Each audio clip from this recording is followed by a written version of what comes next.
भारत में सभापति जी धारणा है कि अमीर लोग कानून का मजाक बनाते हैं और गरीब कानून की चक्की में पिसता है। आज आपके पास सरकार पे मौका था कि आप इस धारणा को बदलते, लेकिन आपने इसको और पुख्ता कर दिया। मैं स्पष्ट करना चाहता हूं कि हम सुधारों के विरोध में नहीं है, लेकिन हम ऐसे किसी सुधार का विरोध अवश्य करते हैं जो जवाबदेही को कमजोर करता है और कानून के डर को खत्म करे और समाज में असमानता बढ़ाए। आज सरकार जन विश्वास की बात करे, लेकिन मुझे डर है कि ये जन विश्वास केवल विशेष वर्ग का विश्वास बन के न रह जाए। महोदया, सरकार इस विधेयक को छोटे अपराधों खत्म करने वाला बताती है, लेकिन जब हम इसके प्रावधानों को ध्यान से देखते हैं तो एक बड़ा सवाल खड़ा होता है कि क्या हम वास्तव में सुधार कर रहे हैं, नियमों को ढीला कर रहे हैं। महोदया, राष्ट्रीय न्यायिक डेटा ग्रिड के अनुसार देश में आज 4.7 करोड़ से अधिक मामले अदालतों में लंबित हैं। यह सही है कि हमें न्याय प्रणाली को सरल बनाना चाहिए, लेकिन इसका समाधान यह नहीं हो सकता कि हम अपराध को अपराध ही ना माने। महोदया, आपके माध्यम से मंत्री से पूछना चाहता हूं, क्या सरकार ये मानती है कानून को कमजोर करना ही न्याय सुधार का रास्ता है?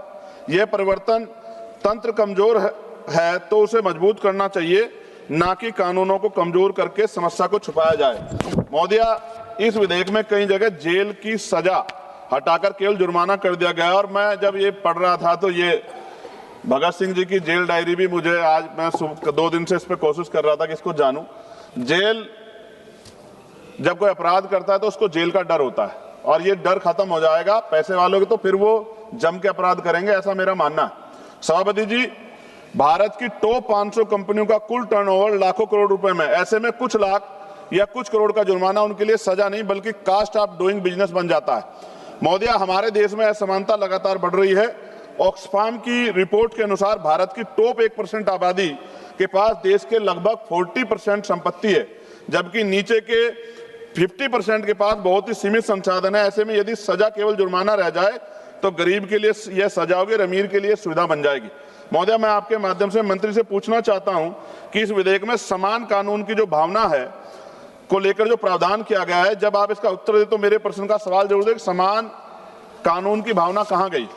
महोदय, जिन कानूनों में संशोधन किया जा रहा है उनमें कई ऐसे हैं जो सीधे तौर पे पर्यावरण और श्रमिकों के अधिकारों से जुड़े हुए हैं। भारत में हर साल लगभग 16 लाख से अधिक लोगों की मृत्यु वायु प्रदूषण से जुड़ी बताई जाती है। एनसीआरबी के अनुसार हर साल हजारों श्रमिक कार्यस्थल दुर्घटनाओं के शिकार होते हैं। ऐसे में यदि इन क्षेत्रों में सख्ती कम की गई जाती है तो इसका सीधा असर आम नागरिकों और मजदूर वर्ग पे पड़ेगा। क्या सरकार यह स्पष्ट करेगी कि पर्यावरण उल्लंघन अब केवल जुर्माने से निपटाए जाने वाला अपराध बन जाएंगे? महोदय, सरकार कहती है कि भारत 2014 के 142वें स्थान से और 2020 में 63वें स्थान तक पर पहुंचा। यह उपलब्धि अच्छी है, लेकिन क्या हम ये ईज ऑफ डूइंग बिजनेस के नाम पर ईज ऑफ जस्टिस को कमजोर कर रहे हैं? क्योंकि अगर न्याय कमजोर होगा तो निवेश का माहौल अंततः प्रभावित होगा। महोदय, अदालत पर बोझ कम करने की बात की जाए, लेकिन सच्चाई है कि भारत में प्रति 10 लाख आबादी पर केवल 21 जज है, जबकि कई विकसित देशों में यह संख्या 50 से 100 के बीच है। अमेरिका में प्रति 10 लाख लोगों पर 150 न्यायाधीश, यूरोप में ये औसत 220 से अधिक है। भारत में आज भी न्यायपालिका में सर्वोच्च न्यायालय, उच्च न्यायालय और जिला अदालतों में 5600 से अधिक पद खाली पड़े हैं। मंत्री जी, अपने उत्तर में बताएं कि इस तरह के केसेज में क्या सरकार जजों की संख्या बढ़ाने पर विचार कर रही है?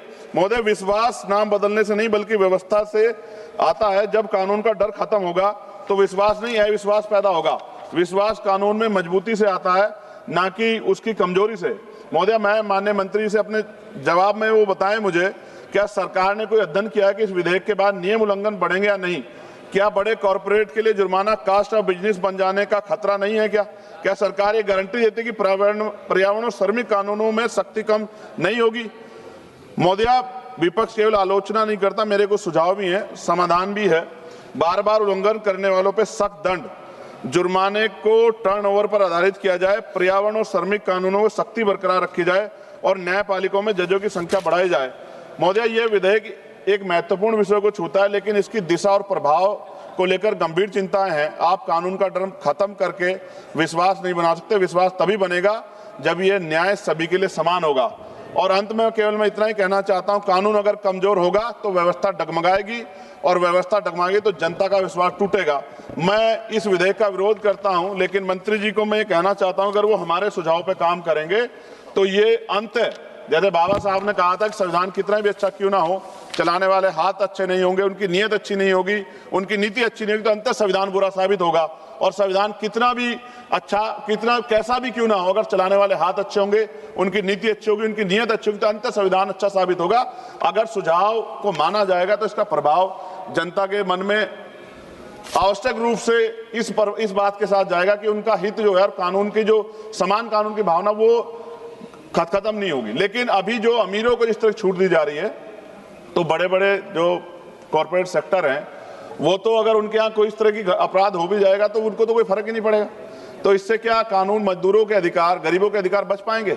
अब जैसे हमारे सम्मान साथी कह रहे थे सभापति महोदय की जो ड्रग्स है, नकली जो दवाइयाँ, मैं खत्म करूंगा सभापति जी, जो नकली दवाइयाँ हैं आप महसूस करके देखिए, सिर्फ चंद पैसों के लिए मिलावट हो रही है, जहर बेचा जा रहा है चंद पैसों के लिए, सिर्फ अपना व्यापार बढ़ाने के लिए। क्या इससे गरीबों की जिंदगी खतरा नहीं होगा? क्या सरकार इस तरफ सोच रही है? तो मेरा आपसे आग्रह है कि सरकार इस पर सोचे, और आपने मुझे अवसर दिया, धन्यवाद। जय भीम, जय Bharat. Subscribe to One India and never miss an update. Download the One India app now.